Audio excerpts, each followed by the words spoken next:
சிவாகமத்துல 28 ஆகமங்கள் இருக்கு. சரி, அது ஏன் சிவபேதம் ருத்ரபேதம்?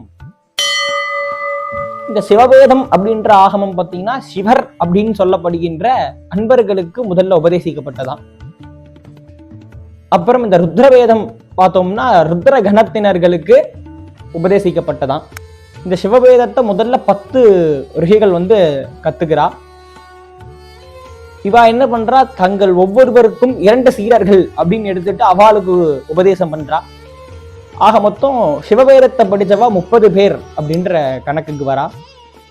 இந்த ருத்ரவேதத்தை 18 பேருக்கு முதல்ல உபதேசம் ஆகிறது. இந்த 18 பேர் என்ன பண்றா, தங்களுக்கு ஒரு சீடர் அப்படின்னு கணக்கு பண்ணி 18 பேருக்கு ருத்ரபேதத்தை உபதேசம் பண்றா.